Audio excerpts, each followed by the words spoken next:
ముచ్చట్ల శ్రీశైలం తాత మంచి మంచి ముచ్చట్లు పట్టుకొచ్చిండు రోజు లెక్కన. మరి ఇయ్యాల సూత అంతా తయారున్నట్టేనా? ఇక ముచ్చట్లకు పోతే ఇక మన మేడారం ఉన్నది కదా, అదేనుల్లో సమ్మక్క సారక్క జాతర.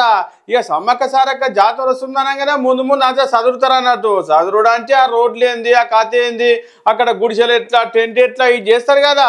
ఇవి ఏం తక్కువ కొన్ని కోట్ల పైకం రిలీజ్ చేస్తుర్రు. అయిపోయింది అప్పుడే ఉంది. ఇక 2-3 నెలల పండుగ వస్తచ్చే ఉంది. ఏ ప్రభుత్వం ఉన్నా కూడా గిట్లనే ఎన్నో అరుచుకుంటుంటారు. మరి ఈ వ్యవహారం అంతా ఇగో సీతక్క కప్ప చెప్పిర్రు అనుకోరాదిగా. మరి ఏది రైట్, సీతక్క అంటే సీతక్కనే పో. రాబోయే సమ్మక్క సారక్క మేడారం మహాజాతర ఏర్పాట్లను స్వయంగా బండి మీద పోయి ఆమెనే తిరిగింది అనుకోరాదు. ఉత్తగా కాన్వాయ్లో పోకుండా ఉత్త బండి మీదనే అనుకోరాదు, సాధారణ ప్రజల లెక్కనే బైక్ మీద వెళ్ళి మొత్తం తిరిగి చూసిందట.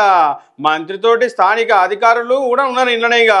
ఇక మరి తాగునీరు, వైద్య శిబిరాలు, భద్రత, పారిశుద్ధ్యం, రవాణా సదుపాయాలు అన్ని దగ్గరుండి పర్యవేక్షించింది అనుకోరాదు.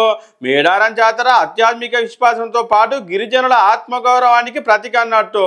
అందుకే ప్రభుత్వ బాధ్యతగా అన్ని సదుపాయాలు సమగ్రంగా ఉండేలా చూస్తాని సీతక్క మాట ఇచ్చింది అనుకోరాదు. గీతిరిగా స్థానిక ప్రజల సాధారణత, సింపుల్ స్టైల్ పట్ల ప్రశంసలు వ్యక్తమవుతున్నాయి. ఉత్తగా కాదా మరి మంత్రం అంటే ఎట్లుంటది? కానవాయి ఉంటది, ఒక్క కాలు కూడా కింద పెట్టకుండా తీసుకుపోతుంటారు. మరి గసంటది ఉత్త బైక్ మీద పోయి అన్ని స్వయంగా దగ్గరుండి చూసినందుకు వారవా అంటారు పో సీతక్కనైతే అందరూ. తెలంగాణలో ఎలక్షన్లు ఇయ్యాలైతాయా రేపైతాయా అని ఎక్కడిది పో ఊళ్ళ పొంట సర్పంచుల ఆశాబావులు, ఎంపీటీసీల ఆశాబావులు అయితే ఇగో ఇట్లా కళ్ళు మొత్తం పెట్టుకొని చూస్తుర్రు. ఇంతకు ఇయ్యాలన్నా రేపా అంటే ఎప్పుడైతే ఏం కథ కానీ ఊరిస్తున్నారు అనుకోరాదు ప్రభుత్వం. మరి ఎందుకు ఊరిస్తుంది, ఏం కథ? మరి మాకు మెజార్టీ రావాలనుకుంటుర్రా, ఎప్పుడు పెడతారు ఓట్లు, ఏం కథ అనేది సరిగా చెప్తలేరు. మరి ఇవాళ కూడా సమీక్ష ఉన్నదట రేవంత్ రెడ్డి సార్ తోటి. మరి ఏంది కథ, ఎందుకు ఆపుతుండో ఒకసారి చూద్దాము. ఎవరి ఓట్లతోటి గెలుస్తారన్న నమ్మకం సార్కుందో ఏమో. మరి గా ఓట్లు ఎవరికి ఉన్నాయి, ఏం కథ ఒకసారి చూద్దాం. రైట్, తెలంగాణలో ఎప్పుడు ఎలక్షన్లా అని ఎదురు చూస్తున్నారు అనుకోరాదు. తెలంగాణ గ్రామీణ ఓటర్లు అయితే మహిళలే మొత్తం మీది చేయి ఉందట. ఎందుకంటే సీఎం సార్ కూడా అంటే మహిళను ముంగటేసి అన్ని ఫిరిస్తుండు కదా. మరి మహిళల ఓట్లే ఎక్కువ ఉన్నాయి, మరి గెలుస్తారా ఏం కథ అన్నట్టే ఉందనుకోరాదు. ఎక్కడిది తెలంగాణ రాష్ట్ర వ్యాప్తంగా 1,67,00,000 రూరల్ ఓటర్లు ఉన్నాయట. ఇక ఇంట్లో మహిళలే ఏం తక్కువ 85,35,935 మంది. మరి మొగోళ్ళు అయితే 81,66,732 మంది రాట. మరి పురుషులతో పోలిస్తే మహిళా ఓటర్లే ఏం తక్కువ 4 లక్షల మీద ఉన్నాయట. ఇక రాష్ట్రంలోని 5,763 ఎంపీటీసీ స్థానాల పరిధిలో ఓటర్ల జాబితా అయితే వెల్లడైపోయింది ఆల్రెడీ. మరి చూడాలి, మహిళల మీద పెద్ద పీటేసిండు, మహిళలకు మీదనే చెయ్యి ఎక్కువ ఉంది మరి ఓట్లది కూడా. మరి సారు దెబ్బ పెట్టు సారు, చాలా మంది అనుకుంటుర్రు ఎలక్షన్లు ఇయ్యాలన్నా రేపా అని.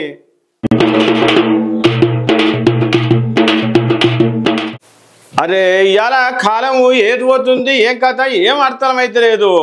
బల్లే చదువు చెప్పే పోరగాళ్ళు ఎవరిని తయారు చేయాలి, వీరులను సూర్యులను తయారు చేయాలి చదువు చెప్పే పంతుళ్ళు. మరి ఇప్పుడు చదువు చెప్పే కాడనే గిసోటి గలీజ్ దందో ఒకటి చేస్తుర్రాట. అరే రే రే రే పోరగాళ్ళను మంచిగా చదువు చెప్పి మంచి బుద్ధులు చెప్పుర్రా నాయన అంటే ఇగో ఈ బడి ముసుగులనే, పంతుకుల ముసుగులనే ఇగో ఒక దంద తయారు చేసి పెట్టిరు అనుకోరాదు.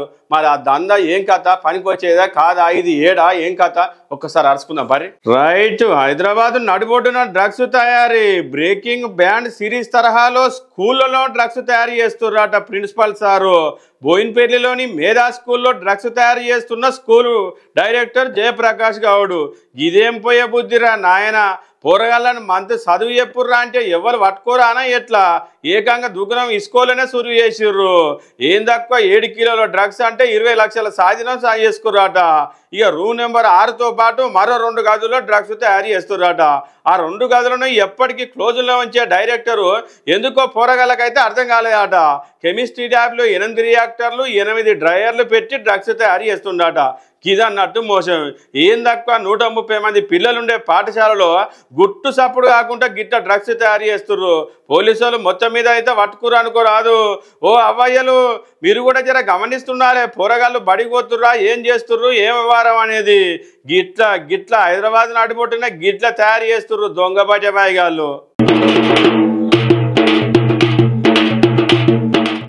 ఈ 10 మంది ఎమ్మెల్యేలతో కాంగ్రెస్ ప్రభుత్వానికి జరంత కష్టం వచ్చినట్టే పడ్డదుల్లా. అరే ఇంతకు ఎవరి పేరు బదనాం అవుతుంది, ఇది ఏం కథ? ఈ కణువలు గిణువలు కప్పుకొని పనులు అయితే బరాబరి చేయించుకుంటుర్రు. మరి ఇంతకు కోర్టు కాడు వేసరికే మేము ఆ పార్టీలో లేమంటుర్రట.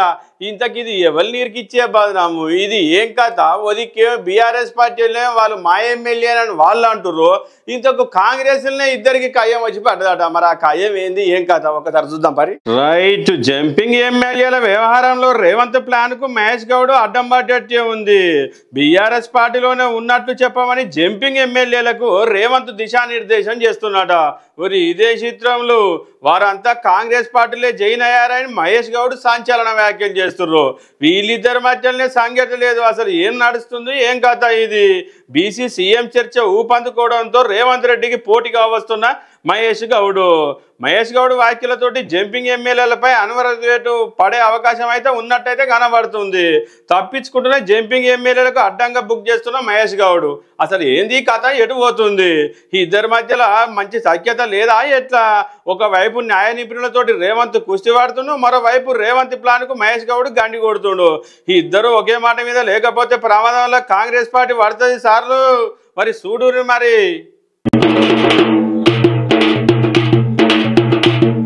గివిలా దుమ్ములేపే కుసకుస ముచ్చట్లు. ఇక మరిన్ని ముచ్చట్లతోటి రేపు మళ్ళా వాటికొస్తాం. మరి అంతా తయారు ఉండు. ఇక పోయి వస్తా, బాయ్.